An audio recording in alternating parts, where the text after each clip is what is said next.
Real ill. What's up? It's illy as the program. Skipping all that romance. It's different when it's written with your sense and not your bros brand. Silly, you'll get that potency. To me, that's so po. Baby, it's slow po. Ain't no spills, this is real cocoa. No chill pill, no chill live here, bro. From politics to kill bill, it's hip hop. Can't feel. Check us out and get your tip pop.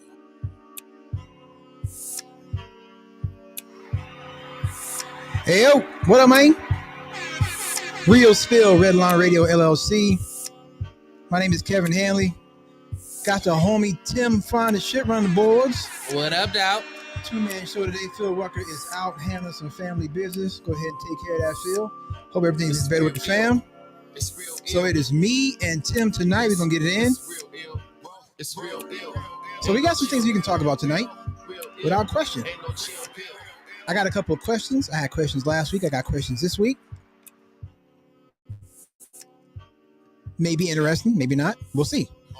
But I got questions. Oh, I definitely got questions. And there's one story I want to talk about. We may be able to just hit it right from the top, but it's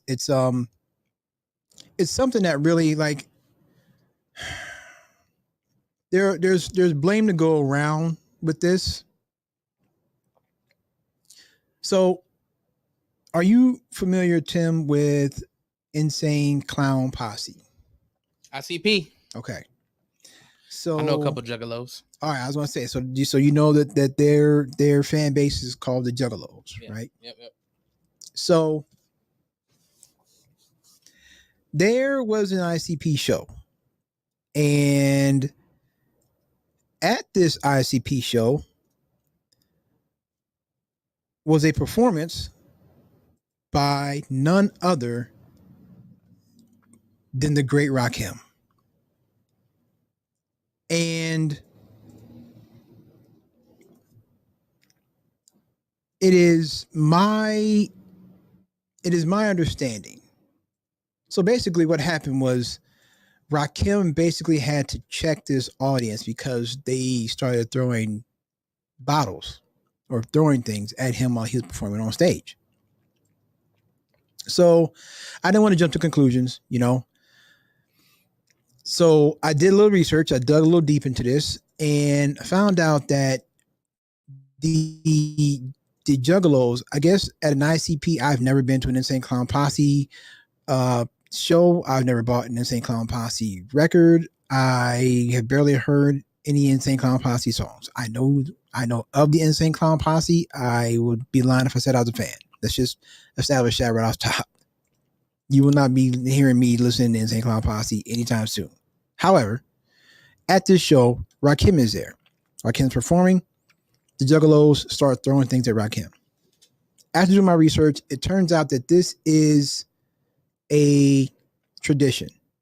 They throw things at everybody that performs on stage. And I guess if you stand up there and you take it, I think they start chanting something like family or something like that, and everything's all good, right? I'm sorry, man. Like, maybe the Juggalos don't really know or hold hip hop and hip hop culture in as much reverence as I do. I could never bring myself. We're talking about the God MC. This is Rakim. I'm not throwing anything at Rakim. I don't care about tradition. And I'm not mad at the Juggalos. Be clear, I'm not mad at the Juggalos or anything like that. I'm more mad at Rakim's people. Right? Because number one, y'all gotta do some research, man. First of all, why the hell is Rakim at an Insane Clown Posse event? That's my first question. Yeah, why is Rakim even there let's just go back to that. Why is Rakim even at this concert? If anything, ICP should be opening for Rakim. It's Rakim. But that aside, like, nobody on this team research. Let's say, hey, Rod, this is what they do at these Insane Clowns. They throw stuff at you, right? They're gonna throw stuff at you. And then Rakim could be like, nah, you know what? I'm cool. I want to go. I'm not throwing anything at Rakim. It's Rakim. I'm not doing it. I'm not throwing it at Rakim. I'm sorry. I don't think I'm throwing anything at him either. However, if I'm at an insane clown posse show and I know that this is the tradition, as you say, I really can't get mad at them for throwing stuff out. No, I'm not mad either. I'm not mad at them. Because again, if this is what they do, this is what they do. All right, every fan base you have, traditions, especially like in sports and stuff. There's traditions and all that. Cool. I'm okay with that. Again, who on Rakim's team didn't do their research? Because somebody should be like, look, Rod, I don't know if you want to go to this one. We don't need to bag that bad. You know what I'm saying? Like, that had to be, hopefully that was a pretty damn good check, right? For Rakim to be at an ICP event. Because, again, why? It just, talk about an odd couple. It doesn't matter. ICP and Rakim, Flavor Flav might have been better at that than Rakim. I just don't get it. I don't get it. But again, I can't get mad at the Juggalos. They did what they always do. They thought they do this. It wouldn't matter who was up there. They do it to everybody. But as a hip hop fan, I'm like, that's Rakim, man. I ain't throwing shit at Rakim. What's wrong with y'all? I'm not throwing nothing at Rakim. Who would do that?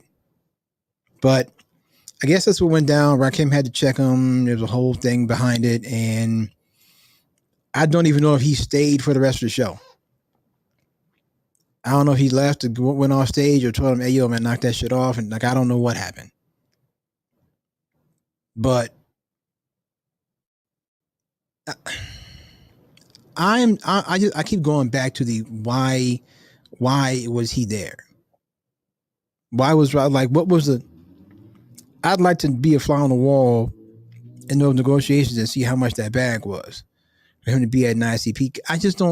I can't imagine ICP fans liking Rakim or anything that Rakim would do. Like I can't imagine that. Like I can't imagine ICP fans being like, yeah, man, throw that Rakim on. Like because Rakim don't really, you know what I'm saying? Like I can, and again, I said I've maybe heard one ICP song like in ever since they've been around. ICP been around for a long time. I can't name any of their songs. I can't name any of their songs. But I can't imagine Rakim being, with a group named Insane Clown Posse and they dress up like clowns and they're I don't. I could see him being a personal fan. That's just weird. It's definitely weird, but I mean, however, him being a pioneer, I can see him appreciating another group kind of being a pioneer in their own lane.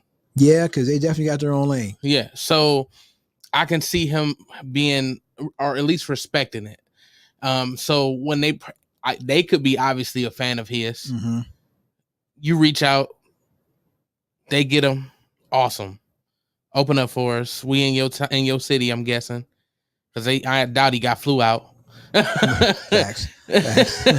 Not saying that he wouldn't have got flown out, but this was highly unlikely they did. Right. So he probably was like, "Fuck it, I'll do it," and everybody was doing what they normally do. Mm-hmm. Did he get mad? Like, what happened? How did it go? The story said that he had to check him. Like, hey, yo, we not doing this. You know what I'm saying? I don't know what the exact quote was, but that was the whole thing. Like, yo, man, this is not cool. You know what I'm saying? We not doing this shit. You know what I'm saying? Like, nah.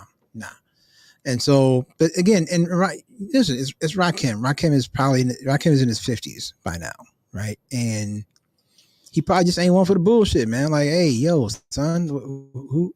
So again, but this tells me that nobody on his team put him up on that, right? Like nobody on his team was like, hey, yo, Rod, this is what they do here. They gonna throw some stuff. It ain't nothing personal. This is just what they do. Because my guess is, had he known that, Rakim would be like, yeah, no, I'm cool. I don't need to be up there have people throwing shit at me. I've been in this game way too long I don't need that.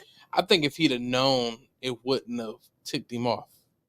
I don't think he would have done it, to be honest. I don't even think he would have done it. If he didn't know that they threw stuff, I don't think he would have even done it. I don't know. He'd be like, nah, man, I'm not. Because, again, he ain't some New Jack opening act that's been around for 2 years. This is Rakim. This is widely regarded as the greatest MC of all time. Like I can't imagine he'd be like, oh, they're gonna throw stuff at me. Yeah, I'm cool with that. Yeah. I think he'd be like, nah, I'm good. You know what I'm saying? Like, I just somebody on his team failed him miserably because Why again? How big was that bag? How big was that bag? That had to be a nice check for Rakim to be like, yeah, I'll do that. Again, unless, like you said, unless he's a fan of theirs and he just did it kind of out of respect. I'm sure he still got paid, but unless he just did it out of respect for him because he's a fan in some way, that had to be a hell of a bag. Had to be. I mean, how much music bag is he getting? Like, I don't know, but come on, you talking about an odd couple? ICP and Rakim. Can it get any more weirder than that? Like, it can't get no more weirder than that, right? So, like, that had to be a nice bag. But I don't think Rakim needs the money like that. I would highly doubt he needs the money like that. I don't think he needed it, but you mean I can feel like he could have used it for sure. Like, so he was just like, you know what, I'm gonna go do this, give it to my grandkid, like, you know, something like that. Yeah. I mean, okay, I guess. For what? 15 minutes of rapping? Basically. And again, I just, and it's got to be just my brain, right? Because I'm such a hip hop head, and I love the culture so much. It's just my brain, right? Because I'm like, it should absolutely be the other way around. Like, ICP should be opening for Rakim. Why is Rakim opening for ICP? But I guess in their own way, they're both legends in the culture. Like, ICP has their own lane of things that they do, and no one else does. And they've got their own following. Their following, from what I understand, is huge. The Juggalos and all that kind of stuff. So, would you ever go to an ICP concert? Absolutely not. Yeah, I'm good too. I'm not. First off, there's a lot of people that I'm fans of that I'm probably not going to their concert, and it's not anything to do with them. It's walking in those stadiums from God's nowhere and being around all those people. Yeah, and especially at ICP. I wouldn't go to a Travis Scott. I wouldn't. No. Right. I wouldn't go to. I'd probably go to a Jay-Z or Kanye. However, them tickets cost too much. Same thing with Beyonce. Way too much. No, yep. I mean, and I get it. It's an experience. Janet's on tour right now. I would go see Janet. Oh, hell yeah. Yeah. I don't care. I think I would go see Janet. I would go see Janet. I'll go see Janet. I would. There's a lot of people's concerts that I would definitely go to. But I would want to go to a small venue. I don't like the big venues. It's just too many people for me. Yeah. You like the little hole in the wall? Kind of, sort of. It's a little more intimate, you know. I just feel like you connect with them a little bit more. You don't feel like a number as much. Yeah, I feel you. Man, you know how it's been I haven't been to a concert in forever. I mean, it's been well over a decade. It's been a decade for me. Well over a decade. I mean, might be at least 15 years since I've been to a concert, and it was when the Roots came to perform at House of Blues downtown, and me, my wife, and my brother and sister-in-law, we all went down there to see the Roots. This was that before? That might have been before I had kids, and I had my daughter in 2007. We had our daughter in 2007, so this might have been before we even had kids. Oh wow! So this was a long time ago. I went to the Justin Timberlake 2020 Experience concert. That was the last one you went to? Justin Timberlake, huh? How's this concert? These concerts all right? Concerts are amazing. Are they? 3 hours, no intermission. Oh, wow. Okay. Yeah. All right, Justin. No, hey, respect, man. His stage moved across the crowd. Damn. No, his okay. He's an entertainer. He's a performer. Taylor Swift is coming in October. Would you go to a Taylor Swift concert? No. I know about 3 Taylor songs. I'm not a fan. I mean, I don't hate her. No, me either. It's not like that. I'm just not a fan. Me either. The same thing with like Adele. I know Adele's amazing, and I haven't really heard none of her stuff. Yeah, we all heard I don't even know. I can't even remember the name of it, but I know "Rolling in the Deep." I know the "Hello." Yeah, hello. That song. Yeah, it's me. Yeah. And then I heard one other song, but I don't know the name of it. Yeah. See, the most I know about Adele is that she's married to Rich Paul. That's the most I know about Adele. I didn't even know that. Yeah. Well, I don't think they're married. I think they're dating. They're not married. They're just together. They're a couple. I don't think they got married. Who else? I'm trying to think. I would go to a Ludacris concert if he ever did another concert. I just found Ludacris on TikTok. I didn't know he was on TikTok. I just found him on TikTok. He just popped up on my FYP. I was like, oh, okay. Because it's Virgo season. Hey, my birthday is next month. Mine's is Saturday. Is it? Yeah. What you doing? We having a show at the Old World Tavern. Mm. I'm hosting. And Are you performing though? Yeah, so I'm hosting, but I'll be performing during the host. Okay. Yeah. So what do you do? So is your job to keep the crowd in it, basically, as a host? Well, with a comedy show, you kind of hope the crowd's in it, but if there is a dry spot, you need to bring them back up. So for the next comic, you definitely need to warm them up for the first comic. Do you have ways, tactics, things that you use if you see a crowd is like, all right, we're trying to get bored here? Absolutely. You gonna share a couple of those? Or? I take my shirt off. Okay, all right, hey man, hey, whatever works for you, brother. I take my shirt off, but I'll be honest. The venue that we're going to, the Old World Tavern. Most of the people that do come in for the show, they're very in tune. Okay. I mean, it's a bar, so you're gonna deal with the bar people. And then you just got to be absurd. You got to know your crowd and know how to get them back in. It's shock value is usually the easiest way, and me taking my shirt off is very shocking. Whatever works. Again, I don't think I could do. I respect anybody doing stand-up comedy. I don't think I could do it. I just don't think I could do stand-up comedy. Didn't you say you wanted to do it? I said people told me that I should do it because people say that I'm funny. But if I say anything funny, it's not. I mean, it kind of comes naturally. Sometimes, I just say something that sounds funny to me, and other people just happen to find it funny. But again, I couldn't sit down and write. I would forget the jokes if I sat down, and I would probably forget the jokes. Like I couldn't. You know what I'm saying? Like I don't. It would have to just be like off the top of the head type shit.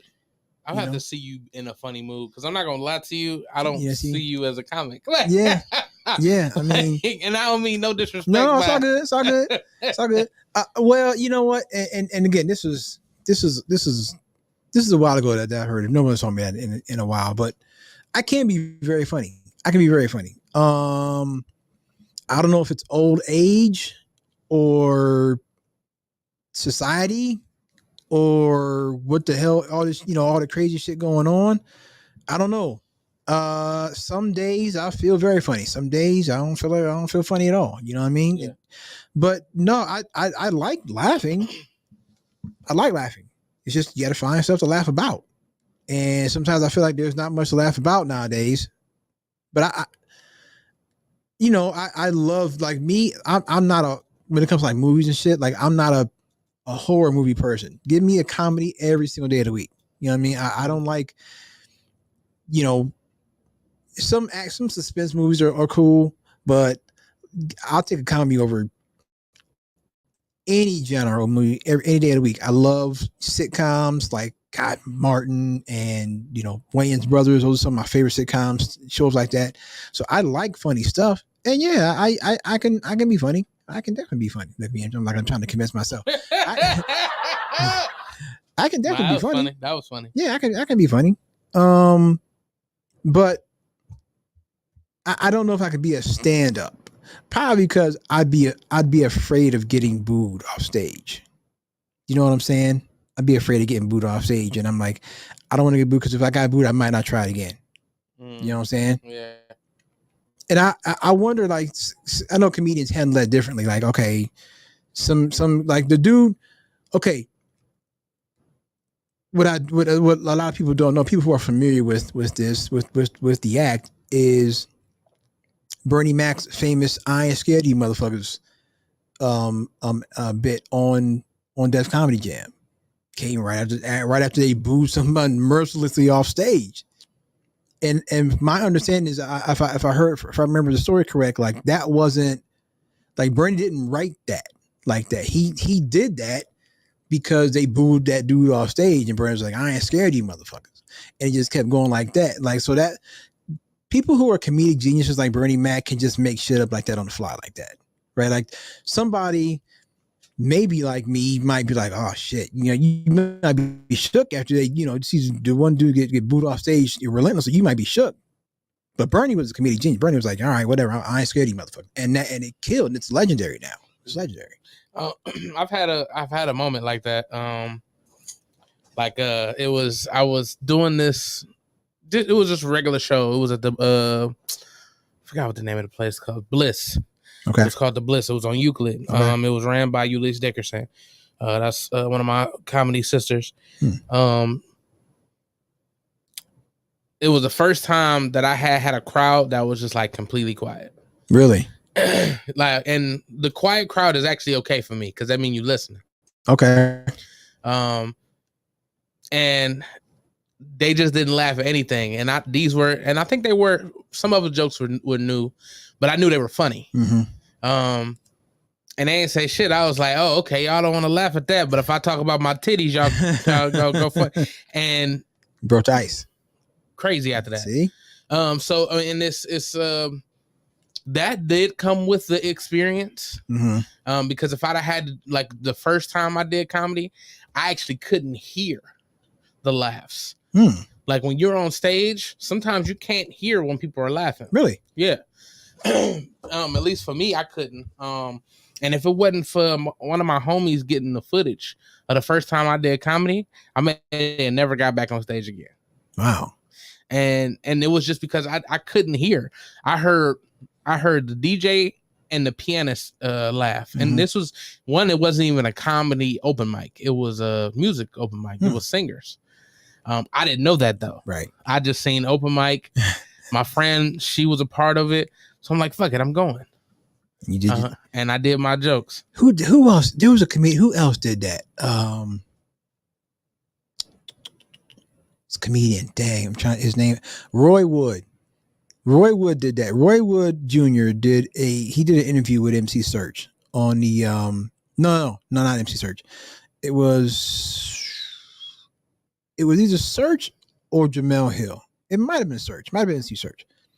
And he went to a comedy show in Chicago. And I mean, and he's from Detroit. I think he's from Chicago. He's living in Chicago, and the show was in Detroit.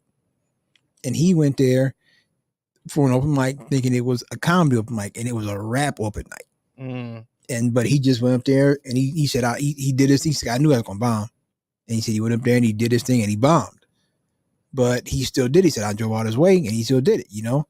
So yeah, I don't know if that would be me. I may try it. Who knows? You know, you got a bucket list of things. I don't even know. Are there any? You know better than me. Are there any, like, how many comedy clubs we have around here anymore? Is Hilarity still open? Hilarities is still open. Okay. The Funny Bone, which is the Improv, is still open. We have a lot of places that just do comedy in general. Lakewood Village Tavern. Or Lakewood Tavern Village, I don't know, some shit. The Secret Society, they have a room up at the Secret Society. Yeah, it's that's the name of their comedy group, I guess. They have one up at Mahal's. They do Judd's, which is just a bar, but they do comedy every Tuesday. Okay. B-side with Aunt Marl. He does one every Tuesday. What's the name of that place? Hatfields. It's a bar on the west side. They do one every Wednesday. So there's like a bunch of comedy locations or a bunch of venues that do comedy. Damn, you connected. The Grog Shop. I think I've been there before. Yeah, because they do a lot of music shows there at the Grog Shop. It's right above B-side. Like there's really a shit ton of places that do comedy here. The west side is like real, like artsy. Like the west side is that type of area where it's like, you know, you can get your comedy clubs and your art exhibits and all kinds. The west side is real kind of artsy. Yeah. You know what I mean? The west side, Lakewood area, it's real kind of, you know what I'm saying? So I'm not surprised a lot of them was over there because when I was in broadcasting school, we would do the show I was interning for. It was a network called Morning Show Central, and he was right there on West 117th, right by West 117th in Detroit, right where. Not the Grog Shop, but the Fantasy nightclub, I think, is over there. And there's another one over there. And so yeah, we would be there on Friday nights, Saturday nights, and people be doing shows. I met a few people. I met the homies up over there. He was with an MC named Soul Crisis, and they was handing out CDs and shit. And I was like, oh yeah, I took the CD and it was dope. I still got it. I still got that CD. I still got it. This was 2010. I was at OCB, so I still got that CD. It's dope. Shout out to Soul Crisis, man. I ain't seen Rush in a minute, man. Zuck back doing this thing. I did a show with Dave last August. I did Dave's show with him. Out in Berea, and Zuck came through. I had Zuck come through. So shout out to Zuck, man. But yeah, so yeah. I mean, I guess that might be something I might try before I leave this earth. Stand-up comedy. I might give it a shot. It's hella open mics, man. I mean, I can definitely get you onto a mic if you want to do one. All right, it'll be no problem. We'll think about it. But guys, so what do you do in the process of you, like when you are getting a set ready? Like, do you sit at home and just write jokes, think about jokes, or do you just kind of go up there and? So if I'm actually getting a set ready, because I'm gonna be honest, I don't really get a set ready ever. I get a set ready when I'm headlining, or if it's like a real important like event for me. Like when I did my 3-year anniversary show, that was my headlining show, but it was also Mother's Day. Okay. So my whole set was my mom. So I made sure that I tailored that. I actually got that set prepared to make sure I can I just wanted to execute as best as I could. Right. And it's still the way my brain works, like it still went like off to the left. Yeah, like I didn't stay on course, essentially. There was another set that I prepared for. I can't remember. Oh, it was a clean set. It was I do that at a church too. So okay. But it was easy still because I just talked about my grandparents. My grandparents was heavy in the church. And ironically, the first time I've ever realized that I could make a mass of people laugh was at my grandfather's funeral. I didn't even, I didn't attempt to make people laugh, but they were dying.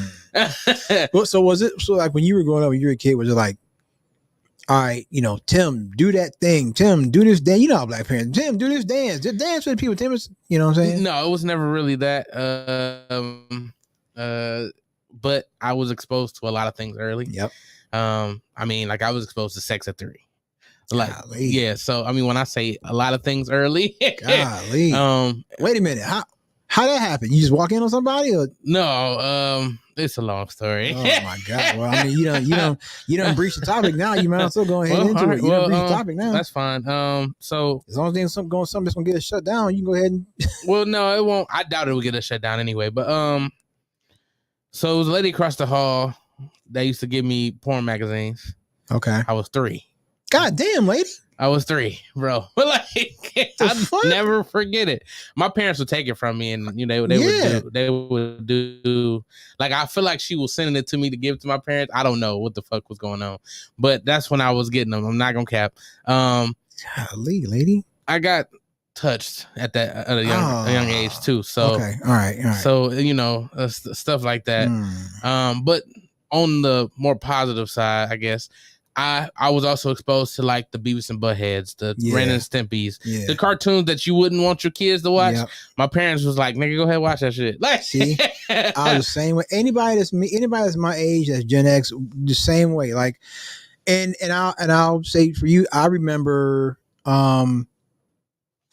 seeing my first porn magazine. I was probably no more than 9, maybe 10. There was and I honestly, I don't know. I think it belonged to my grandfather, and I don't know why we had it. But we lived. Well, we know why Grandpa had it. Well, we was living in Canton. We was living on Lawrence Road in Canton, and we lived in this duplex. And so, you could go down to the basement, and it's duplex. So there's like a garage that led in. It was like the garage and basement, right? We didn't have no car, but so I don't even know how I discovered it. But one day I was in the basement, and there was this suitcase in there, And my curiosity, I went. It wasn't like, locked securely. I just went and did a little things, and I opened the suitcase up, and it was full of porn mags. Wow. Full of porn mags. I honestly, I remember the first lady that I met and kind of like was like, I don't want to say crushing on, but her name was Little Oral Annie was her name. Yeah. And I was probably like nine. I was probably like 9 or 10. You know what I mean? So I think a lot of people were exposed to that early. But yeah, so on that note, yes, absolutely. I can see that. But being Gen X like I am, we weren't censored like that. I know Phil don't think, if Phil was here right now, he'd be like, he's not funny. But I can remember being around that same age, 1983, and I was 8 and watching Delirious. I mean, listening to Delirious on record. We listened to Delirious on record, and there was no. We would all just sit around and listen to it, and there was no, y'all can't hear this, go to the other room. No, we just listened to it, and everybody laughed.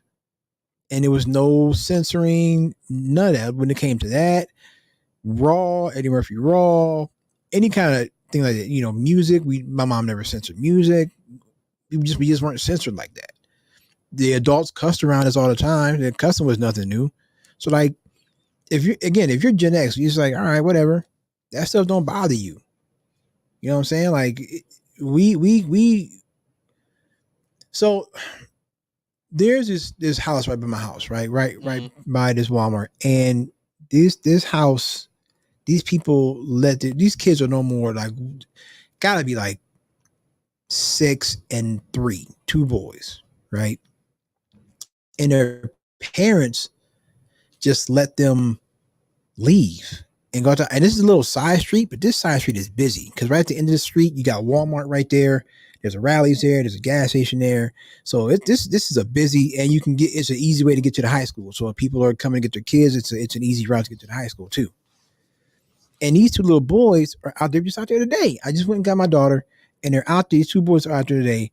The older boy is riding the bike. The younger boy is standing on the pegs and riding on the bike. You know how they do that shit, right? And I'm just like, but they're out here. They're out in the middle of the street, and I'm like, where are these parents at? Where the fuck are y'all at? This is the second time I've seen these boys. One time, your oldest was riding the bike, and the youngest was walking. I'm telling you, Kid Tim, this kid ain't no more than 3. He's walking in the middle of the street, and I'm just like, baby, what you doing in the street, baby? Hey, baby. Hey, baby.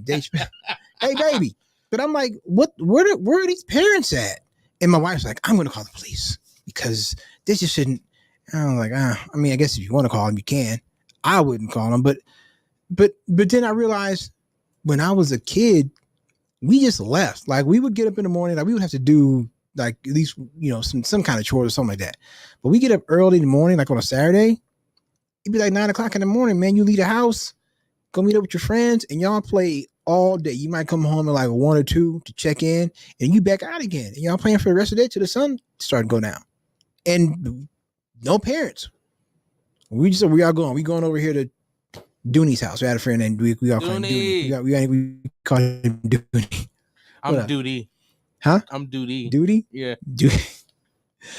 Wait, I had a weird, like, when I went to camp, summer camp when I was a kid, and somehow I got the nickname Lumpy, and I have no idea. Lumpy. I have no idea how that happened, but I got the nickname Lumpy.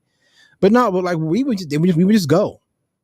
But now I would never dream of any. My daughter she'll be 17 tomorrow. My oldest daughter. Hey. Facts, man. Facts. 17 years old. Happy birthday. And Virgo. I would, yes, indeed. And I would not. And there's still something where I'm like, I don't want her going anywhere by herself, But I the thing is, being a parent is like, okay, at some point I'm going to have to let them. I have to let them go, right? I got to let them go and stumble and fall. And as long as I'm there to pick them back up when they fall, it's all good. But I got to let them go. That's the one thing that whether they wouldn't admit at night, most parents are like, yeah, we don't want to do that. I don't want to let my daughter go. My youngest told me that she wanted to go to New York City after high school to a fashion college, scared the shit out of me. Like, I was legitimately scared. I'm like, my baby in New York City by herself? Nah, hell no. So I will not have it. Nope. And you only gonna be like 18 years old? Nah, son. Nah. Ain't gonna happen, Kevin. but yeah, but these boys, I don't know my wife's gonna ever call the cops, but she said she would call the cops. I don't know. She wanna be a snitch. Okay, go ahead.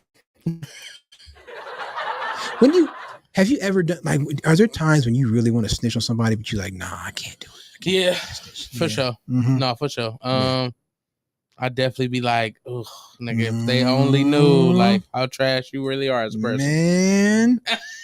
Like, honestly, sometimes, like, because, you know, where I work at, you know, when I get to work, when I get there tomorrow, they'll give me my truck assignment. I go to the truck and I get up, and first thing I do, get up inside it and make sure they clean it out, you know. And I got up into this one truck and it wasn't clean. Now, at that point, I'm like, to snitch or not to snitch? Because they will, if you go in there, you be like, hey, man, this truck ain't even cleaned out. They'll find who was in the last and be like, hey, why don't you clean this truck out? Yada, yada, yada, you know? But sometimes, like, man, I really want to snitch. I really want to snitch. But then I just don't. I'm like, nah, I'm cool. I just clean out myself. But there are times, like, sometimes I get happy. I've seen, being out of the road so much, I've seen where, like, somebody in a car would come, like, flying down the highway and don't see that cop sitting over there, and the cop pull up, be like, yep, got him, got his ass. Got his ass. That's not snitching, though. No, it's not snitching, but I like to see it. And even though, you know, I'm like, you know, I'm very wary of the police. I don't trust the police very much. Black man.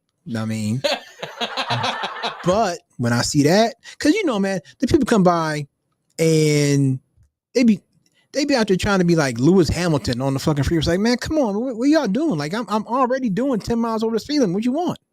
I'm already 10 over.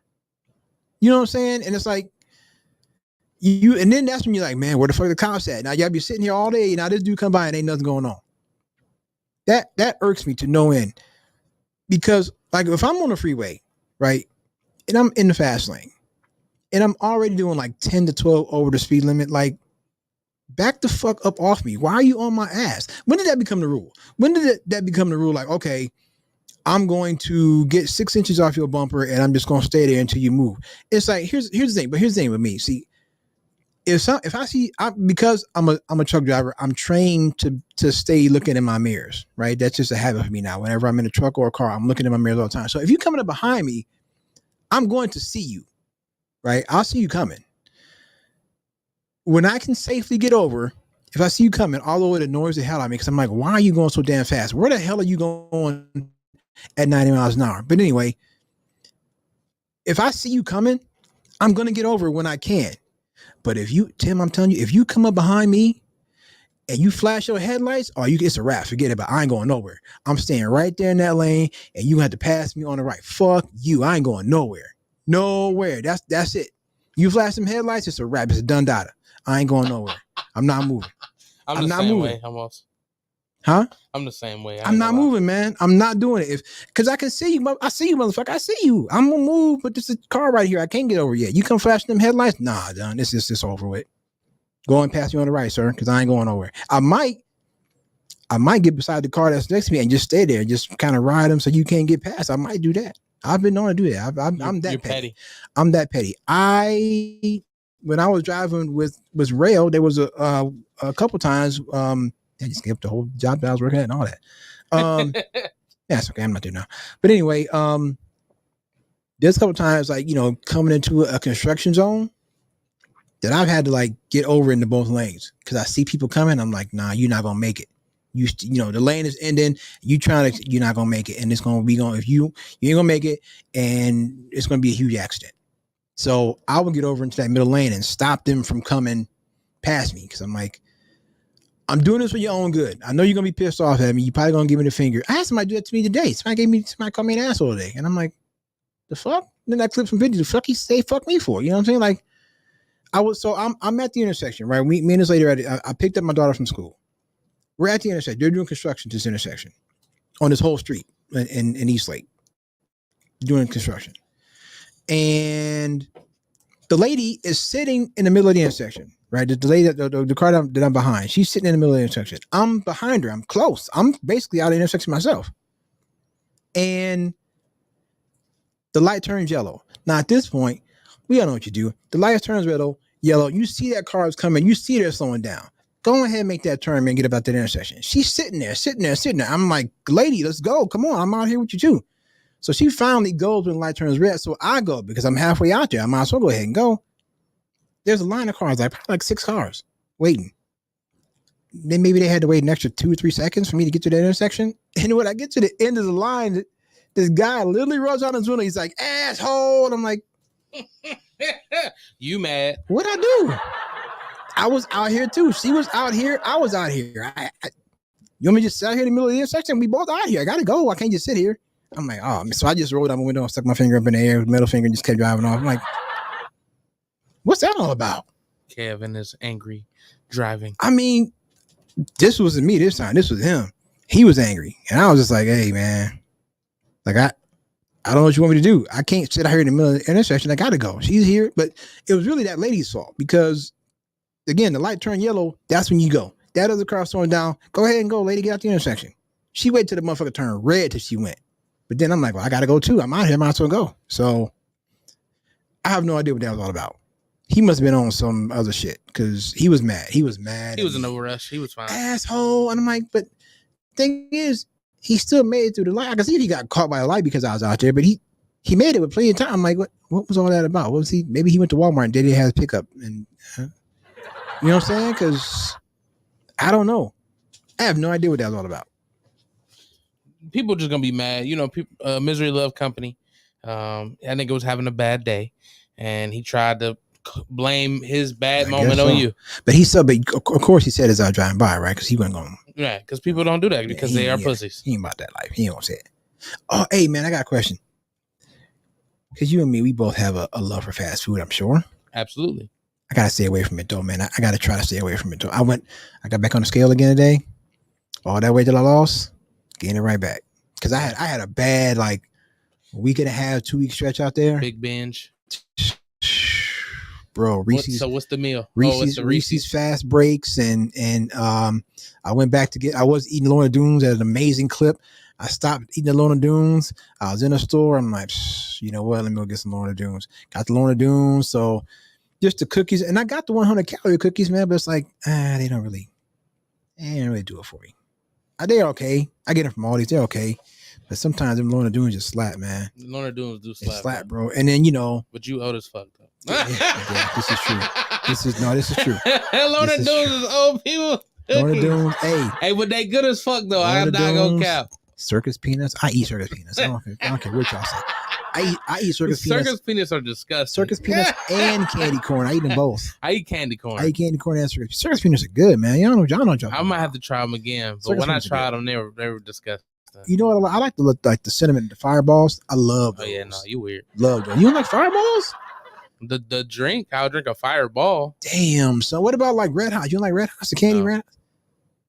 I'm not a big cinnamon guy. I like cinnamon, regular cinnamon, but not cinnamon flavored candy. Yeah, because when I was a kid, all the old folks had the little cinnamon Brock's candies. What was that? Big Red. That was a cinnamon gum. Yeah, Big Red. Did they even make Big Red anymore? I don't think so. Damn. But yeah, I didn't fuck with Big Red. I didn't like. When I was a kid though, we had the candies that I don't think y'all even have now. We had the Red Hots. Yeah, I remember those. Boston baked beans. Definitely remember those. Did you like those? Hell no, I ain't like that shit. You bugging, son. You bugging. So yeah, we had Red Hots, Boston baked beans, lemon heads. Lemon heads, definitely no. I definitely know. I'll eat those. Oh, okay. I was like, what?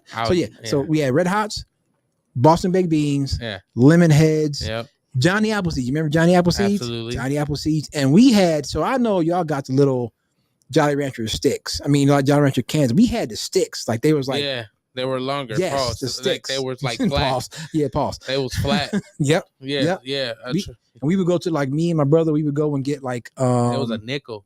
Yeah, or 5 or 10 cents. Because we would go to the little corner store down the street where we live. We would go do some odd jobs for ladies in the neighborhood. They pay us a few dollars.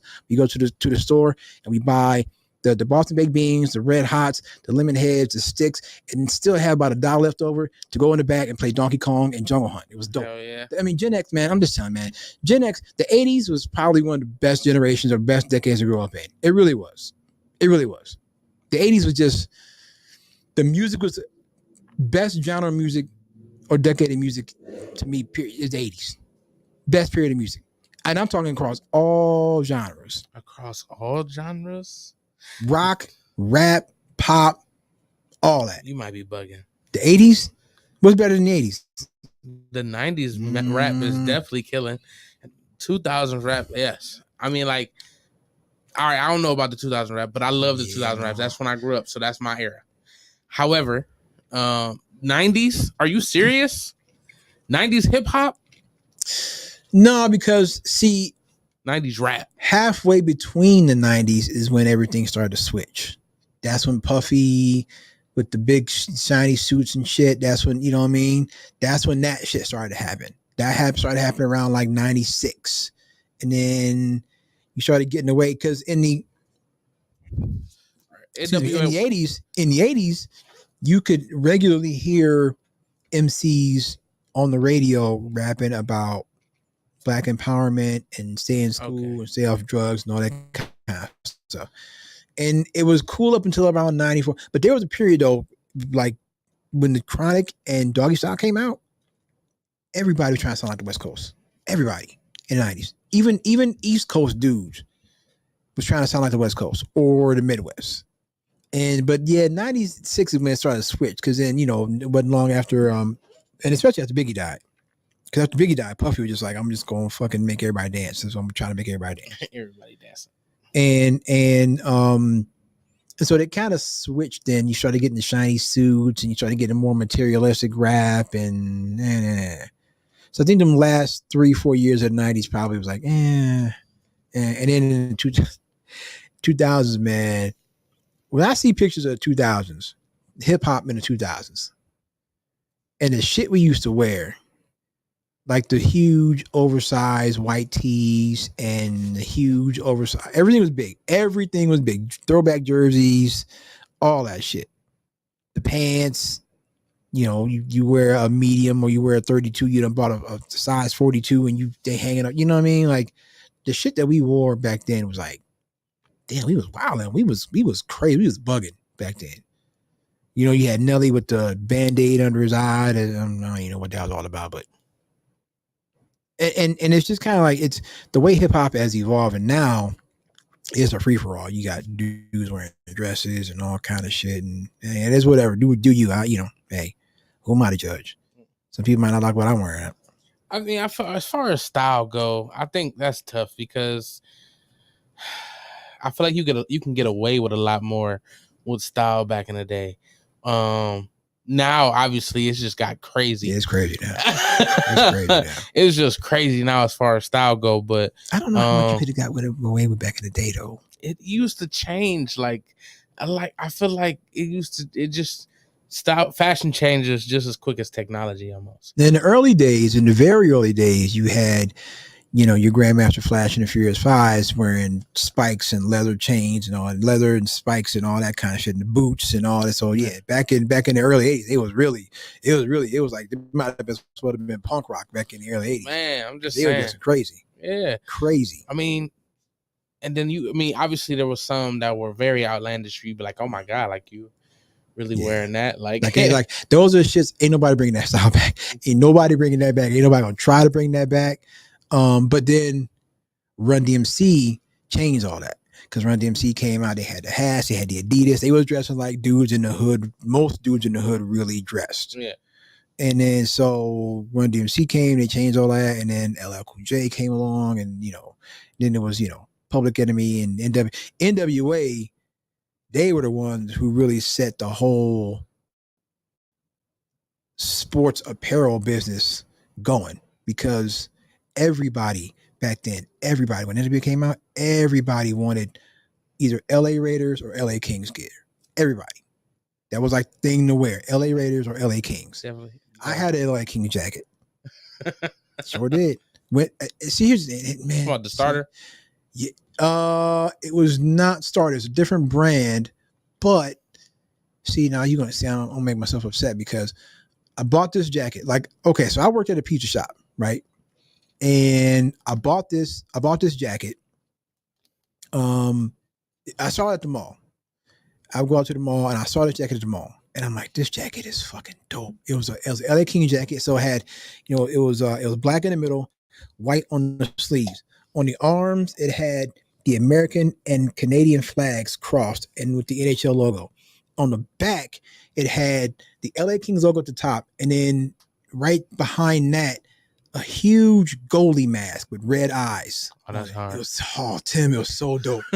So that's hard. I never forget. And this was in the 91. And something like that will be so fly right now. Like honestly, will be mad fly. I can't remember what brand it was. Not Started. I can't remember the brand it was, but it was Tim. It was so dope, and it was $75. That was a lot of money in 1991. $75. But I worked at the pizza shop. I saved all I could do was work, get my paychecks, save up my money, and hope it was still there and in my size at the mall. Dang. So I finally got enough money, went to the mall, got this jacket. Oh, I loved it. How much was a week's worth of pay? I think at that point minimum wage was like $4.25 was minimum wage. I know, right? $4.25 was minimum wage. So I was working. Well, I was in school, so I couldn't work a whole lot. So it took 4 hours max. Yeah, 4 or 5 hours max. Now, once I got out of school, I was working all kind of hours at that. That's place. when you got the code. Yeah. but I saved up. I got the LA Kings jacket. And my dumb ass, I let my brother wear. He's like, "Yo, man, I'm going to. Let me wear your. Can I wear your jacket?" My brain said, "Kev, don't do it. Don't do it. Don't let him. Cause you know this nigga. Don't let him take your jacket." Dumbass. Oh yeah, go ahead, man. I'll bring it back. Go ahead. I never saw that jacket again. Never. And every time I ask him, I can't get a straight answer. Like, nigga, what happened to my jacket? What'd you do to my jacket? Did you sell that shit for crack? Like, what happened to my jacket? Honestly, I love my big brother, but my brother was on some other shit, man. He was out there wilding. Unfortunately, then you know the answer. And he did the same thing. I had this Philadelphia Eagles tracksuit, nylon tracksuit. And the same way, I was working, I saved my money up, I bought the suit, I let him wear it. Never saw it. Two things, my Eagles tracksuit and my LA Kings jacket, I never saw again after that nigga happened, man. Tyrone, where my jacket at, dog? Oh shit. He back on fire. I didn't upset him talking where my about jacket jackets. at, man? What happened? I need to know. I need to know. He probably don't remember. He probably don't remember no more. He been. And again, that's my brother, man. I love him, man. He know I got him. If he need me, if he need me, I'm there. He know that. But where my jacket at, dog? He had to get some red balls. Tim, I don't know what he did. Tim, I love that jacket, man. That jacket was dope. If I can Google search, I'll try to find it, man. But I loved it, man. That'll be hard. That was dope. It was so dope, man. The goalie mask with the red eyes on the back and the Kings logo. And the Kings just went back to that old logo too. And which would be crazy, that you could always wear that around Halloween time, and that's always gonna be a thing. So it was so dope, man. And again, same way as when I got my first pair of Nikes. You couldn't tell me shit. When I got my first pair of Nikes, you couldn't tell me nothing. They was blue. I'm talking about like blue, like darker than this blue down here. They was blue. You couldn't tell me shit. It was all blue. Like a navy? It was maybe royal? like it was in between royal and navy. It was a weird color of blue, but the whole shoe was blue. And the only other different color on there was black. And it was where, it had Nike Air on the back. That was black. And even the swoosh was blue. The whole thing was only thing that was different color was Nike Air on the back is black. And I got that. I worked so hard for them shoes, man. You couldn't tell me shit, dog. I got that.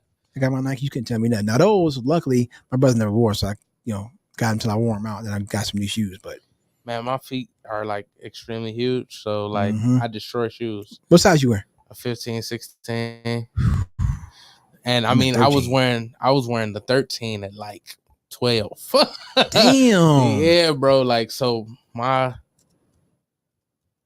it's already tough for my family to keep up with the growth. Like, I mean, you know what I'm saying? Like, I used to go through shoes when I was a kid. I used to go through shoes, something awful. That's why my mom's like, look, man, you have to get yourself a job because you want these Nike Airs, but you got your shoes something awful, man. I can't afford that, so you better go and get a job. My mama wouldn't let me work, bro.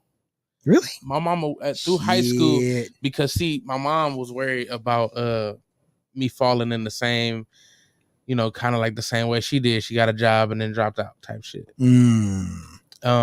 I think she didn't understand that our situation was already different because she was trying to improve from that. But it's still, it's a trauma. Yeah. It's a trauma. But she was like, you got to graduate first and then you can get a job. Man, I wanted to work so bad. When I tell you, I was like, Ma, like, listen, like, I want things and we can't get things. Like, just let me work. Just let me work. And I can help. Like, I need this. Mom, I need this LA Kings jacket. Let me get, you know what I'm saying? Let me go make some paper. I need this. I wanted video games. I was a video game guy, and then I always went to like car shops. I'm a nerd and shit. So, that's how I feel. Like I was doing all that, everything that was along those lines. So Yu-Gi-Oh cards, Magic cards, video games, all that. Yeah, clothes too, because my mom did work at a clothing store. So I did, I did like, some nice, Yeah. Don't get me wrong, I like to dress decent. Like, you know what I mean? Yeah, for sure. I do. What's one of the worst fashion moves that you made back like when you was younger, when you was a kid, that you could remember? So I didn't care at that time. I'll be honest. Like as long as my colors matched, you didn't care. I didn't care. Like as long as I can, like if I need to pull off what I need to pull off, it is what it is. But I just if it looks sloppy, I didn't care too much a lot. I mean, I tried to make, because my parents would be on my ass about it. You know what I mean? Yeah. Like you better fix your clothes. My mama would tell everybody around me, like, make sure he don't look stupid out here, and I give you permission to beat his ass. Making me look stupid. Yeah, right. I'm hard to miss. So it's I feel like I got eyes on me at all times. Yeah. So I definitely tried to keep it clean for sure. I'm that way too. Like I'm, if nothing else, man, I'll get an outfit. The hat got to be by the court, got to match, even the watch, down to the watch, man. Yeah. It's like, it's all got to be, because when I was younger, we didn't really have much. And I ain't like Steve Harvey. I only got, honestly, they say every man should own one suit. I don't have a suit. I have dress clothes. Like I have slacks and button down shirts, but I don't have an actual full suit. I try every time I be in my dress clothes, like in them, they rip. I swear to you. Listen, New Year's 2020. I spent $40 on the most basic shit. On what? A shirt, some pants, and some shoes. Well, I mean, depending on, and a tie. Yeah, depending on where you got them from. I mean, $340 is not. It's not outrageous. Was you like Men's Warehouse or something, or were you? No, I was a Big and Tall, the only place I can really shop. Yeah, okay, yeah, I get you. Yeah. DXL, something like that. Right. Yeah. Now, honestly, I could have went and thrift that. Yeah, but I can't in my size. Nope. Yeah, I sometimes, man, you just gotta. That's the way I am now. Like with me, especially when it comes to like shoes, something like that. Like I'm just like, hey, man, it is what it is, man. Look, I might not be here tomorrow. I'm gonna go ahead and plop this money down on this. You know what I'm saying? On this hat or this. What I used to be like really conscious about. Like I don't want to spend. Oh man, that has like $40. I don't want to spend. But now it's like, you know what? I only live once, man, right? And what am I working so hard for if I can't spend the money and enjoy shit? But back to my first question back in the day. So I remember when I was a kid, right? When I was in 8th grade, and so I went to Hills. You remember Hills, the department store? Mm-mm. Damn, I'm old, man. Yeah, you old as hell. Yeah. Well, my parents are old, so it's your parents probably remember. Your parents probably remember Hills and like Gold Circle and all that kind of stuff. But this was Hills, and so I went to Hills and I saw these Cleveland Cavaliers sweatpants, and they were orange and they had Cavaliers on the side, and blue. Yeah, the orange and blue. Oh. Yeah. They were orange and they had Cavaliers in blue down the side, and it came, and there's also a matching sweatshirt that was blue, the Cavaliers blue, and said Cavaliers and orange across the front, right? But I got these shorts, Tim, these sweatpants. Tim, these motherfucking sweatpants was tight. I'm talking, these shits look like leggings. Like I was wearing leggings, dog. And I went to school, man, and I just got clowned, man. Because my shit, but that's clean nowadays. Nowadays I'd be fine. Yeah. But back then, roasted. Man, dog, man. But all I cared about is that it was Cavaliers. It was something sports related. Cause I've been loving sports since I was a kid. It's sports related. The sweatshirt was fine, but them sweatpants. I remember somebody said, "Hey, man, you paint them on yourself?" Oh shit, bruh, man. But all I cared about is the Cavaliers on. That's all I cared about. So this is the Mark Price time, I'm guessing. Yeah, this is Mark Price on. So that, yeah. Is that the best Cavs logo? Our best Cavs color schemes? Yes. I wish they would go back to that scheme with the especially the blue. I've been trying to find a blue jersey with just a block Cleveland and orange, like a Brad Daugherty. I've been trying to find that forever, and I cannot find it. Even in this big old internet we got, I can't find it. So, but that's the best uniforms. Yes, I do love those uniforms. I think like the Ricky Davis era was the best. The powder blues. Yeah, the black with the powder blue. That logo too. The bucket.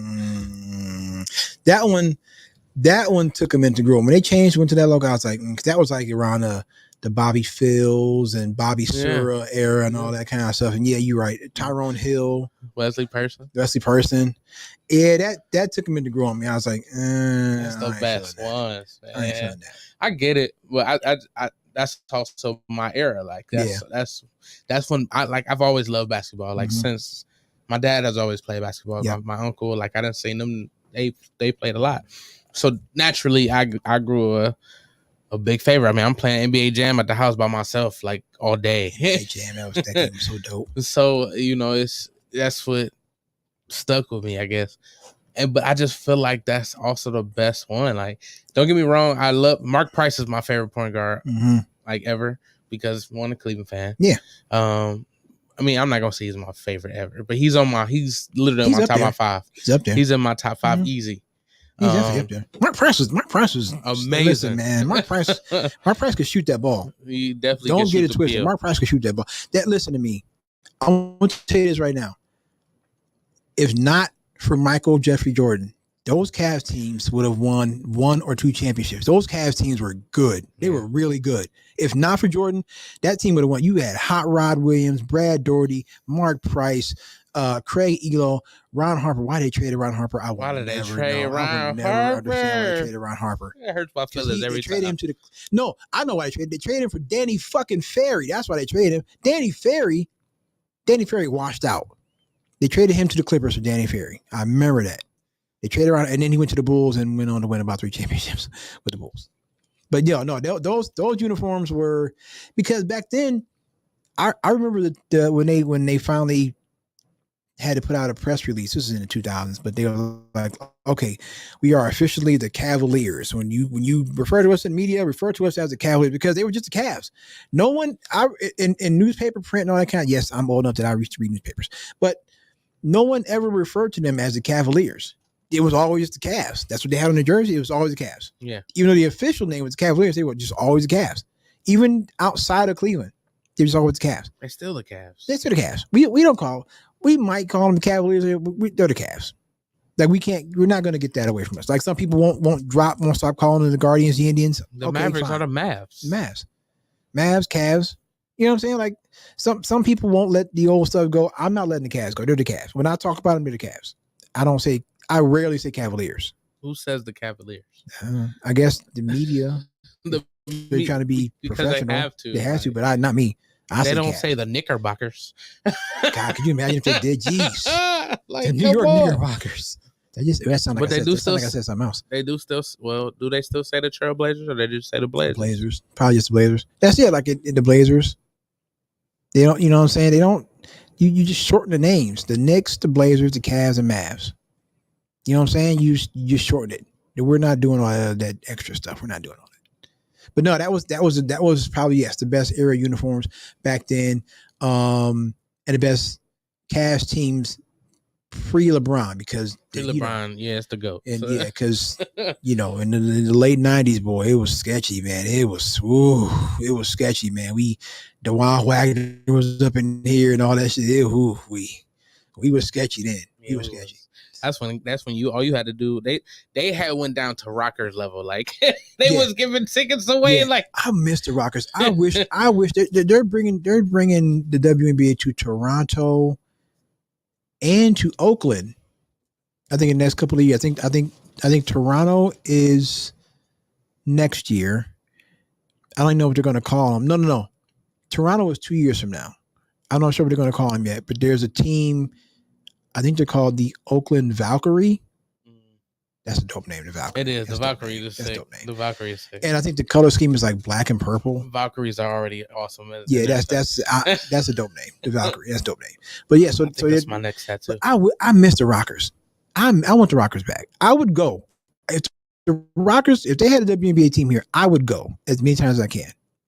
I really would. I miss the Rockers. I think I might have went to one Rockers game. The logo was dope. You had the R that looked like a guitar and all that kind of stuff. I miss the Rockers. Bring them back. Bring back the Cleveland Rockers, please. We need more pro teams around here.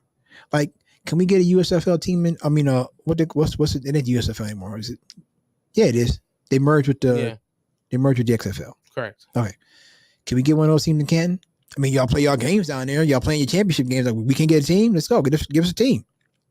You're using our shit to play a championship game. Let's get a team down there. Can we do that? I'm just random thoughts. Oh, hey, intrusive thoughts. Hey, so you and me both like fast food, right? Absolutely. I went. See, I've been home 2 days. I went to Burger King 3 times. What'd you get? Double cheeseburger meal. I went twice.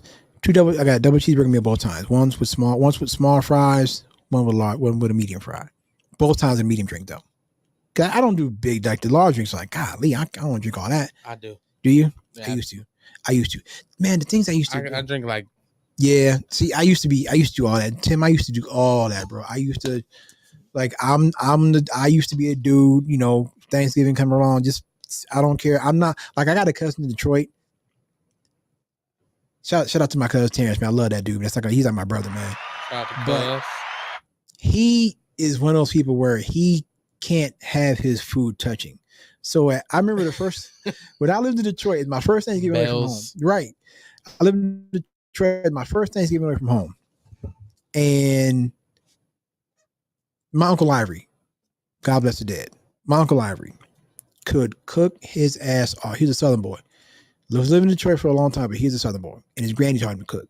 That man could cook his ass. I'm telling you, Tim, that man's cheese grits. Oh my God. I love grits. Oh my God. And cheese grits was amazing. Me and my wife talk about that to this day. We went up there to visit them and we stayed at their place. Let me get on camera with you, man. Yeah, go ahead. Get on camera. We stayed at their place. Tim in the building. What up, though? What up, Dow? And we stayed at their house. Man. Oh, the cheese grits was amazing. But anyway, I love cheese grits. So Terrence would have he got all his like his meat and stuff like on one plate, and then he had like 7 little bowls around his plate with all the different sides because when they cooked, I have never before or since seen this much food at Thanksgiving than I did when I was living in Detroit.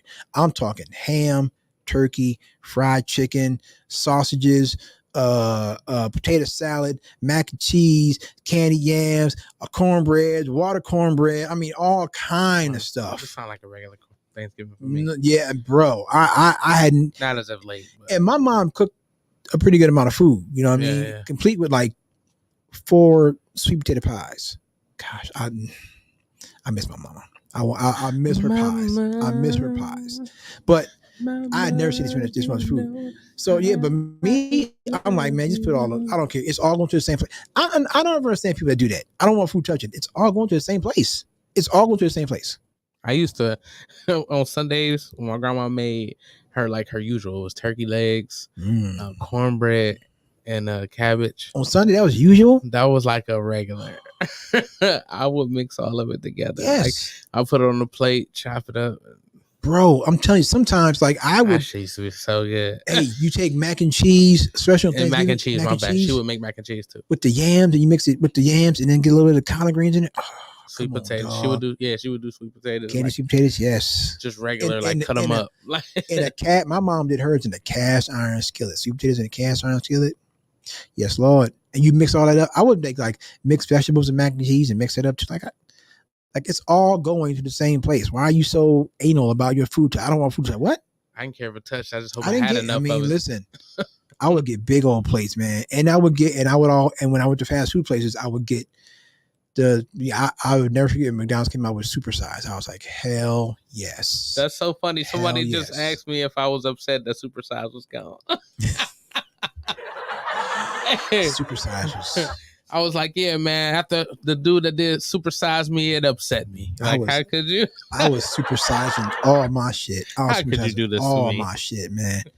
and when I lived with my mama in Canton, we was close. We had a KFC, a McDonald's, a Church's, and a Wendy's, like within half a mile of where she lived.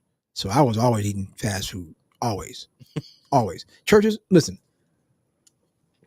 Church's, man, you go to Church's, at least back then, you get an 8-piece of chicken, man, for like $3.99 at Church's. It was ridiculous at Church's. And I would go get the chicken, and you had the biscuits with them, and like the okra or the corn on the cob, and then I'll go home and just go to all I needed was the hot sauce. Go to the fridge, grab the hot sauce, and it was on and pop. I would sit there late at night and be watching the Essence of Emerald eating Church's chicken on the Food Network. That's what I would do. That's just me.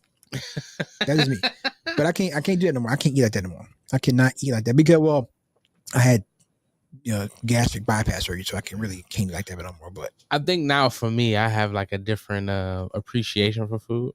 I actually like it for its flavor. Yeah, not just eating it because I want to eat. Like, I find myself. I still do that. I still eat because I want to eat, but I appreciate the taste. Oh, yeah. I find myself snacking. Sometimes, honestly, when I'm driving, when I'm at work and I'm driving, sometimes I have to, like, if I'm snacking and if I'm going somewhere like a long distance, I start to feel myself getting sleepy, and so I have to pull over and get a snack. And then once I start driving and snacking again, then it's like I wake up. You see, so it's the opposite for me. Yeah. So you snack and you get sleepy snacking? It depends on like what I'm snacking on. Oh well, yeah. Like anything too much sweets. Mm-hmm. It's definitely like putting me down. See, I gotta try to stay away from the sweets though. But the less I eat, the longer I stay up. It's so hard. But when you go to fast food places, like, so when I go to fast food places, I'm always nice, right? I try to be. Are you nice when you go to fast food places? Because I'm always nice when I go there. Like, I try to be nice. Like I say, if it's in the morning time, I say good morning. I have this thing, like, I don't want to be like a dick on the intercom because I don't know who in there doing what to my food. So I'm always nice. I always say thank you. I always say how you doing. Like, I'm never me. I can't understand why people go in there. You being mean to people that are preparing your food. What do you can't do it? I actually have a joke about people being mean to my friends. To your friends? Yeah. The people that make my food are my friends. Oh yeah, absolutely, absolutely. Hey, listen. I saw the Eminem video when he spit into the fries, man. I saw the video. I'm not, you know what I'm saying? Yeah. I'm always nice. When I go to fast food places, I'm always nice. Fast food places, regular restaurants. Yeah, just anywhere. Right. Yeah. I say thank you. I tip. The gas station. I try to be nice to everybody, man. I try to be nice to everybody. You know what I'm saying? Like, I try to not be an asshole. It's not that hard. Try to be kind. It's not that hard. So I'm gonna switch gears real quick because there's something I really want to talk about. So have you now it's a story for some reason it happened in 2023, but it's going viral now for some reason. So have you heard of these lunch boxes? They're called bento boxes. Oh, absolutely. They're in like Japan though. Like they're like very expensive boxes, like $50. I don't know the actual boxes. I just know it came from like It's like Japan. It's something over. I won't say it could be Chinese, so it's Asian. Yeah, it's so. Like I said, this happened in 2023, but it's going viral now. So this lady buys her niece a bento lunchbox, $50. You pay for the lunchbox. And first of all, people are like, why are you buying a 6-year-old kid a $50? Who cares? Stay out of people's pockets. But so she buys this for her niece, right? Niece takes a lunchbox to school. One day the niece comes home, the girl comes home, and the girl's mother is going through her backpack like she usually does. The lunchbox ain't there. And so the mom's like, where's your lunchbox at? The little girl took her lunchbox. And this girl and other girls had already been like bullying the girl, right? Took her lunchbox, wouldn't give it back. So the mom was like, did you tell the teacher? And she said, yeah, I told her, but she said it's not a big deal. It's just a lunchbox. Excuse me? What? Ma'am? Huh? You're right, ma'am. What? Excuse me? So, of Did course, I hear you say what you right, said? exactly. And so the mom was like, oh, hell no. I'm going up to the school. So the mom goes up to the school and she gets the administrators, I guess, and the teacher together. And she's like, why y'all not doing nothing? This girl took my little daughter's lunchbox, right? You know, these people had the nerve to say this woman. Well, and so okay. So I skipped a step. So they called the little girl down, right? The girl still got the lunchbox, right? Called the little girl down, and the girl is swearing that it's her lunchbox. And the mom's like, you're lying. Her name's on the inside of it. Open the box up. They open the box up. Sure enough, the little girl's name is inside the lunchbox. So these people had nerve to say to this woman, well, can she just use it for today because she didn't have anything to have for lunch? I don't give a fuck. What? I don't care. The woman said, y'all got 5 minutes to find this little girl something to put her lunch in, or I'm going to take this lunchbox. And so she said, instead of doing that, they started arguing with her. And after 5 minutes, she took that little girl's, took her lunch, dumped it in the trash in front of everybody, took her daughter and lunchbox and left. And I was like, oh, facts. Congratulations, mom. Hell yeah. You got me fucked up. What? And people are like, well, why can you just let her have you just buy another? Because no. the aunt said, well, I would have just bought another one, but that's not the point. It's the principle of the thing. And then she has the lunchbox. Number one, leave my kid's shit alone. Number one. Facts. But we got all the proof right here. She got the lunchbox. Right. Y'all trying to talk about, can she use it for the rest of the day? Hell no, she can't use it for the rest of the day. Are you crazy? No. Hey, that mom did exactly what I would have done, what every parent should have done. Give me that goddamn lunchbox, and I'm dumping this food out. You must be out your mind. You done mess with my girl? You crazy, son. Crazy. Like, no. Can she just use it for one last? No, she cannot. The fuck? What are you talking about? It's gonna be a lot of that. Listen, it's gonna be a lot of slow singing and flower brain. She took that little girl's lunch and the girl crying. I wouldn't have gave a goddamn about that girl crying. I'm out. Dump that girl's food out in the trash.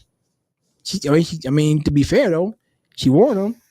She's like, y'all got 5 minutes. Find something to put this girl's lunch in, or I'm gonna dump it out and I'm gonna take this girl, my daughter's lunchbox back.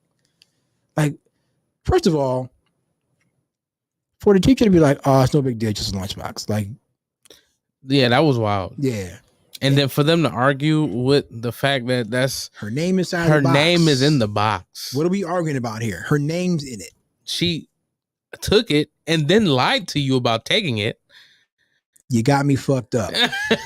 Like, are you hearing this, people? You got me fucked up. And you're trying to argue with me about my daughter's lunchbox? There is no argument. You got me fucked up. And I'm getting ready to take this $50 lunchbox and I'm dumping this food out and I'm taking my daughter home. I gave you 5 minutes. 5 minutes. I gave you 5 minutes. I know one of y'all teachers in here brought y'all lunch in a Walmart shopping bag. You have a grocery bag in your drawer. Grocery bag. You got 5 minutes. I'm gonna dump this shit out. Listen, I brought a brown paper bag for you. And she stood on business. And she's like, you know what? I found a garbage bag. Hey, listen. Mom, congratulations. She stood on business. Get the fuck out of here. You crazy? See? That'll teach you. You better leave. Listen, y'all better leave. I saw a video last night and it almost brought me to tears. Y'all, man, teach your kids to not be such assholes, man. Can y'all do that? Can we do that? Let's normalize that. Teach your kids to not be assholes. I saw this video last night. It was a young kid was in 8th grade and the kid was overweight and the kid is red hair. And the kid's like saying, that kids bullied it, bully him and all that kind of stuff. He's crying, and then the worst part is that he's like, I'm sorry to be bothering you guys. Are just like, nah, you don't need to be sorry about that. These parents need to teach their kids to not be assholes. I tell my daughter all the time, you don't have to be everybody's friend, but you do have to be kind to everybody. You need to be kind to people. Now, in the same breath, I also say match energy. If they talk crazy to you, they're talking slick to you, go ahead and check them. And I got your back. You can do that. But I want you to be kind to people. You don't have to be everybody's friend, but I want you to be kind to people. Because when I was a young kid, I was, made fun of because we was poor. We didn't have much. We didn't have, I didn't have fancy clothes and all that kind of stuff. So I know how that feels. I still know how that feels to this day. And I hate that any kid has to go through that. So yeah, parents, teach your kids to not be assholes. It's not hard to do. Teach your kids to not be assholes. You're right. Teach them that all that materialistic stuff, all the clothes they wear and the shoes they wear, that ain't none of that important. And these kids, like you cracking on somebody else's clothes, but your clothes, you didn't buy them. Your parents bought them clothes. But you know what I'm saying? You didn't buy that shit. If not for your parents, you wouldn't have nothing. Parents, teach your kids not to be assholes. School starting back, man. Teach them not to be assholes. Can we do that, please? Normalize that. And wash their hands. Yes. Because some of y'all, well, listen, some adults need to wash their hands too. Some adults need to wash their ass. Some adults need to, yes. Some of y'all ain't clean. Some of y'all are not clean out here. I be having my bad days too, dog. I ain't gonna never say I'm perfect. Listen, but you smell you before we smell you, bro. I just this last stint out at work, I went about 2 days without a shower, and I'm good for. Listen, I'll be in the middle of a trip. I'm good for stopping at a truck stop and taking a shower. If I really need one, I'm good for that. I don't care. I'm not gonna listen. I don't want to be in the trunk smelling myself, and I could smell myself. And I was like, nope, it's time to get a shower. Can't do it. I couldn't do it that long anyway. My nuts itch. The longest I think I've went with at least driving a truck is 4 days. I went without a shower. I couldn't do it. Not driving. Yeah. Not sitting down like the whole. Oh no. That's sometimes you don't get a chance to stop. Festering. Sometimes you don't get a chance to stop. I have to have like moving. Some wipes or something in the car. I do keep body wipes in the truck with me. Yeah, I do keep body wipes in the truck with me. But yeah, I just make sure I'm wiping the important parts. Yeah, for sure. Like you know what I'm saying? Yeah. You gotta wipe the man parts. Hey, sometimes I still got my man titties. Got to wipe under the man titties sometimes. Man, you know what I'm saying? But yeah, no, 4 days as long as I went without a shower. I mean, I've had to struggle and didn't have water, so I knew I definitely went longer than the things that we take for granted, right? Like when you didn't have no power, right? We take electricity for granted until you don't have no power, and you're like, fuck, can we get some electricity? How long it takes you to get your power back on you? They cut it back on that Sunday. So you saw what, 3 days? 3 days? Something like that.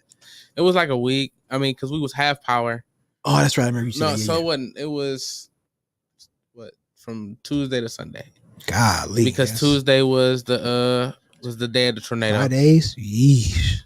That's a long time to go without power, man. Even half power, that's a long time. Yeah, no, it was crazy. That's a long time.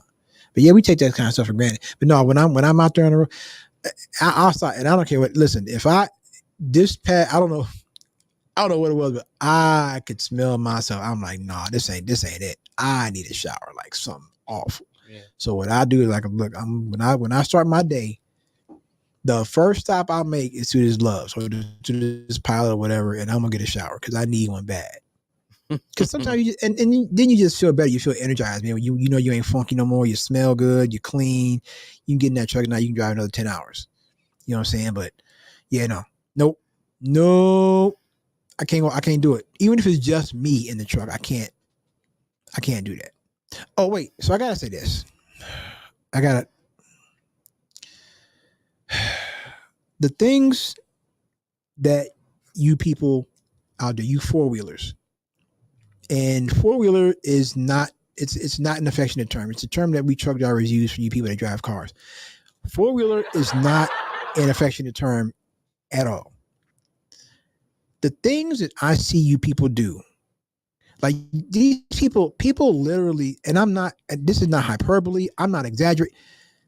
People literally risk their lives to not be behind a truck, and I will never understand it. I mean, I've seen some crazy, crazy shit. Like people, number one, and I said this before, when you're merging onto the freeway, right? When you're merging, I know some of y'all might see the truck in the right lane and the truck gets over, right?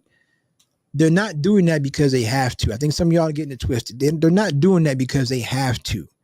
They're doing that because most of them, at least the way I was trained, were trained to listen. If you're in the right lane and a car is merging, if you have room to get over, you can get over. Go ahead and get over. It's almost like a safety thing, but you don't have to slow down and stop your momentum and all that kind of stuff. But some of y'all, listen. The red and white triangle, you have to yield to me. I don't have to yield to you. If I'm in the right lane, you have to let me pass. Like some of y'all y'all trying to race the truck to the freeway. And it's like one day your luck is going to run out and you're going to find yourself in your Toyota Corolla underneath 78,000 pounds of truck, and you're going to be praying to God to get you out of it. And some of y'all ain't going to make it. I'm just going to be honest. Some of y'all, you're not going to make it. The things that you can't be going anywhere. It can't be that important. Wherever you're going, it can't be that important. If you late for work, well, I guess you need to get up earlier, because some of you guys are literally risking your lives to not be behind a truck for 10 or 20 seconds. That is wild to me. Wild. And again, one day, your luck gonna run out, and it's gonna be a bad day for you. It's gonna be curtains. I don't understand it. Don't understand it. How someone could be like, oh, there's a big ass truck there. I'm just gonna race it, and then we'll see what happens. It's like, what? Why would you do that? The thing I'm telling you, Tim, the things that I see out there, it's just like, okay, you got it. And I think we've given these people a false sense of security, because we do when they're merging and we're in that right lane, and we can get over, we get over. Because that's, again, I guess I'm going to speak for me. That's how I was trained. I was trained to get over if I can get over. And so I get over. But sometimes I can't. And what they don't see is that there's might be 2-3 cars on my left and I can't get over. And so it's like, okay, now you need to make a decision, right? You're going to try to race me and either end up under me, or you're going to slow down and let me get past. Like, I would think the decision is easy, but what am I doing? I'm just a dumb truck driver, I guess, who does a podcast on the side. You know what I'm saying? So it's just, I try not to let it bother you too much. Sometimes it's just so much. So I saw a story. I just got an update. I didn't see a story, but I got an update. Steph Curry signed a contract extension today. 1 year, $62 million is the extension. And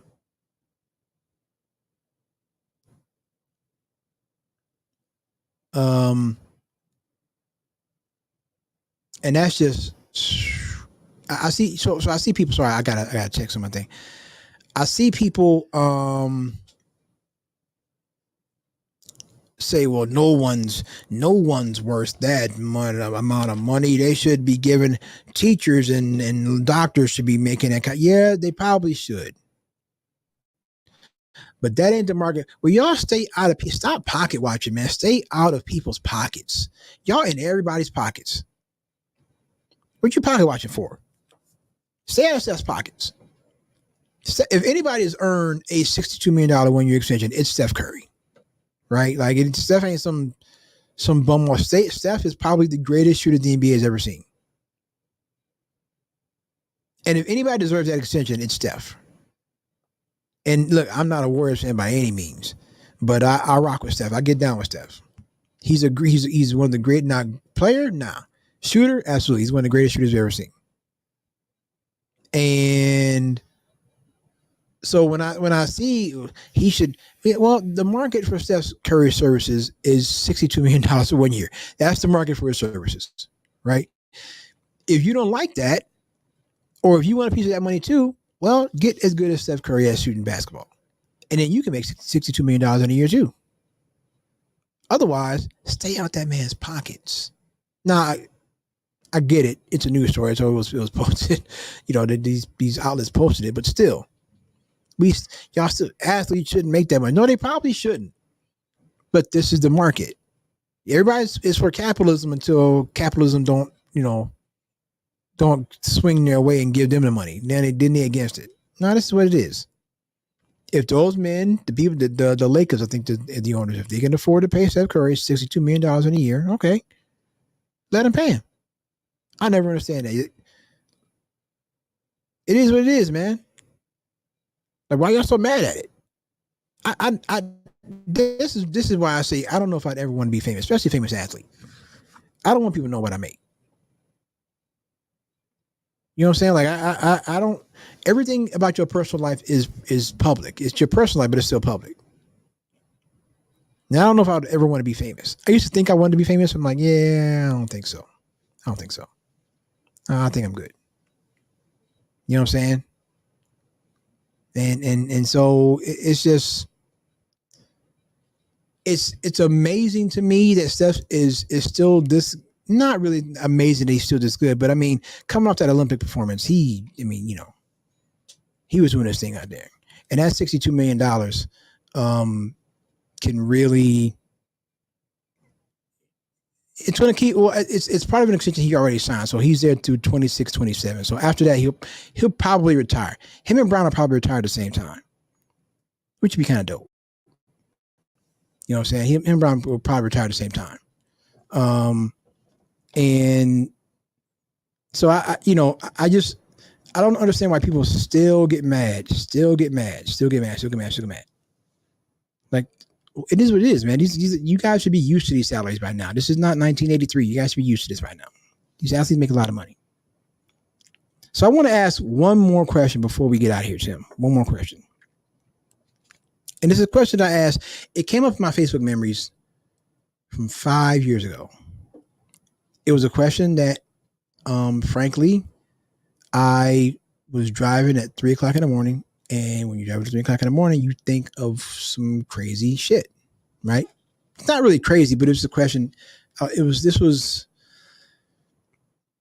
I think George Floyd had just happened. And, shit was really crazy. So my question was,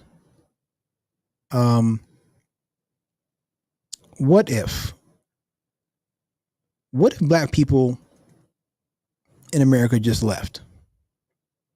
Right? What if we was just like, you know what? We tired of y'all shit. We've been asking for equality, and we've been asking for you guys to treat us good and treat us right since we got off the boats. And it's, first of all, you put us in chains and enslaved us for hundreds of years.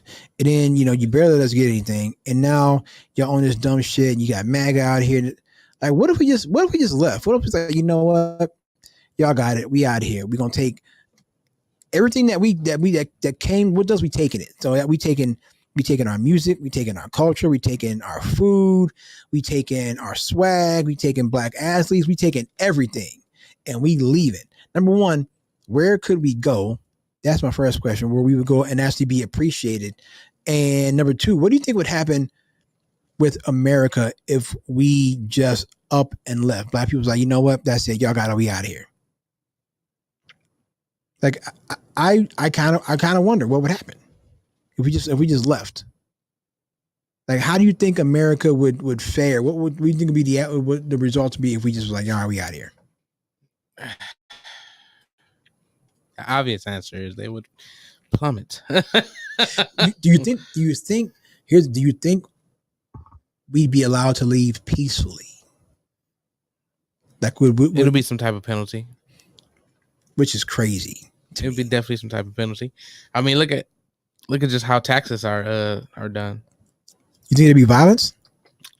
It'll get there just because, unfortunately, in my opinion. Ain't that crazy? It's like, you don't like us, but you don't want us to leave. It's like an abusive relationship. Like, okay, I mean, they've always said that we're still prisoners. Yeah, we still kind of like, according to Kanye, we're still slaves. I mean, that's not what he said, but that three-fifths compromise to the Constitution. They ain't take it out of the Constitution. That three-fifths compromise, three-fifths of man.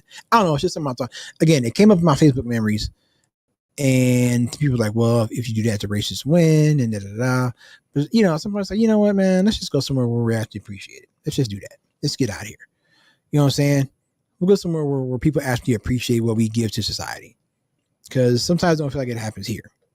I think it's gotten I won't even want to say it's gotten better. It's just, I always said, black people, we don't need allies. We need accomplices. We don't need allies. We need accomplices. Allies, their allyship is conditional. We need people that's going to be like, fuck it, we down to ride, whatever.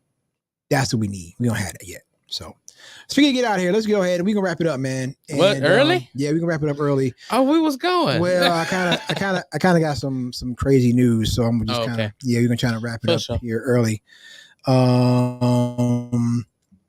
But yeah, man. Shout out to Tim for holding it down with me. I appreciate it. Appreciate that, brother. I enjoyed it. Shout out to the homie Phil. And we will be back next week with another show. Me, Phil, and Tim. For Phil, for Tim, my name is Kevin Hanley. This is Real Spill on Redline Radio LLC, and we will see you guys next week. We out of here. Peace.